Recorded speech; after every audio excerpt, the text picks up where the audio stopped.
సఫలతను పొందుకోవటం ఎలా? సఫలత పొందుకోవటం అనేది ప్రతి ఒక్కరి కల.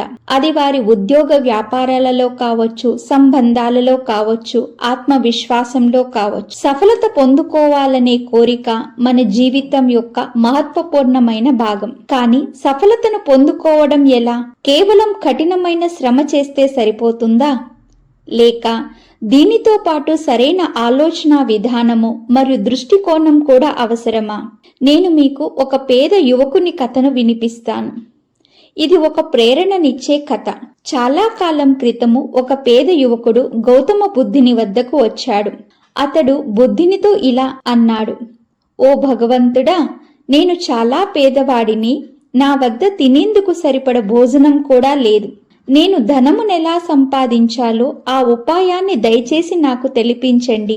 బుద్ధుడు చిరునవ్వు నవ్వి, నీ వద్ద ఏముంది అని అడిగాడు. అప్పుడు ఆ యువకుడు, నా వద్ద ఏమీ లేదు అని జవాబిచ్చాడు. అప్పుడు బుద్ధుడు ఆ యువకునితో, ఆలోచించు, నీ వద్ద 2 చేతులు 2 కాళ్ళు, ఆలోచించే మెదడు లేవా అని అడిగాడు. అప్పుడు ఆ యువకుడు తల ఆడించి, అవును, ఉన్నాయి అని చెప్పాడు. బుద్ధుడు అన్నాడు, నీ వద్ద అన్నీ ఉన్నాయి. ఇప్పుడు నేను నీకు ఆకర్షణ యొక్క ఒక నియమాన్ని తెలిపిస్తాను. ఈ నియమము నీ జీవితాన్ని మార్చగలదు అని ఆ ఆకర్షణ యొక్క నియమాన్ని మరియు మానసిక స్థితిని బుద్ధుడు ఆ యువకునికి అర్థం చేయించాడు. అదేమిటంటే, నీవు ఎలా ఆలోచిస్తావో అలాగే తయారవుతావు. నీవు స్వయాన్ని నిర్ధనుడిగా భావిస్తే నిర్ధనుడిగానే ఉండిపోతావు. కానీ ఒకవేళ నీవు నాలో ధనవంతునిగా అయ్యే యోగ్యత ఉంది అనే విశ్వాసాన్ని నీ మనసులో తీసుకొని వస్తే, నా వద్ద ముందు నుండి ధనము ఉంది అనే అనుభవం చేస్తే, అప్పుడు నెమ్మది నెమ్మదిగా ఈ బ్రహ్మాండము దానికి అనుకూలమైన పరిస్థితులను ఉత్పన్నం చేస్తుంది. అప్పుడు ఆ యువకుడు, కానీ నేను ఇది ఎలా చేయగలను అని అడిగాడు. అప్పుడు బుద్ధుడు అతనితో, నీవు 3 విషయాలను గుర్తించుకో. 1, సకారాత్మక ఆలోచన. ప్రతిరోజు నేను సఫలమయ్యే ఉన్నాను అని ఆలోచించు. 2, ధ్యానము మరియు కర్మ. నీ స్వప్నాలపై గమనముంచి కర్మ చేయు. 3, కృతజ్ఞత. ఏదైతే నీ వద్ద ఉందో దానికోసం కృతజ్ఞతలు తెలిపించు అని చెప్పాడు. ప్రేరణ మరియు పరీక్షల మహత్వాన్ని తెలిపే మరొక కథను బుద్ధుడు ఆ యువకునికి తెలిపించాడు.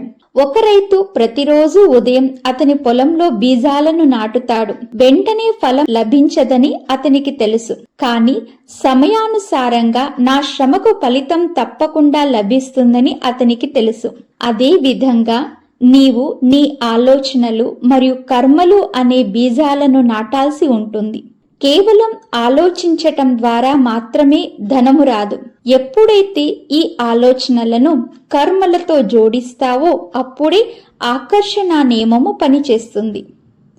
ధనాన్ని సంపాదించే మార్గం ఏదంటే, ధనము అనేది కేవలం బాహ్య సంపద మాత్రమే కాదు. అది నీ ఆలోచనలు, జ్ఞానము మరియు కర్మ ఫలము.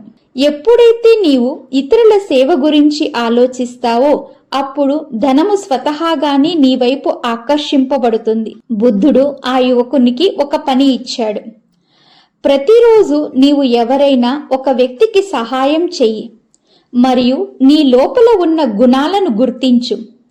ఎప్పుడైతే నీవు నీ లోపల ఉన్న కుశలతను ఇతరుల లాభం కోసం ఉపయోగిస్తావో అప్పుడు ధనము నీ వద్దకు వస్తుంది. ఆ యువకుడు బుద్ధుని ఆదేశాలను పాలన చేశాడు. అతడు తన లోపల ఉన్న గుణాలను గుర్తించాడు. ఒక చిన్న వ్యాపారాన్ని ప్రారంభించాడు. అతడు నిజాయితీగా మరియు సేవాభావనతో పనిచేశాడు.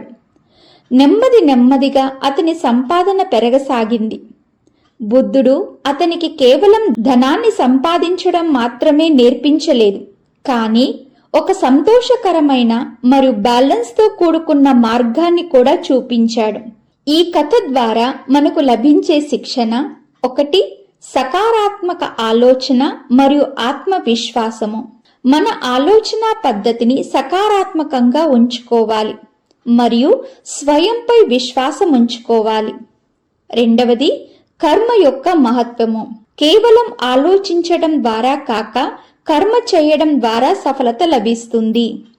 మూడోది కృతజ్ఞత మరియు సేవ. ఏదైతే మీ వద్ద ఉందో దానికోసం కృతజ్ఞత కలిగి ఉండాలి మరియు ఇతరులకి సహాయం చేయాలి. ఈ కథ మనకేం నేర్పిస్తుందంటే, ఎప్పుడైతే నిజాయితీ, శ్రమ మరియు సేవతో జోడిస్తామో అప్పుడే ఆకర్షణ నియమము పనిచేస్తుంది. అచ్చా. ఓం శాంతి.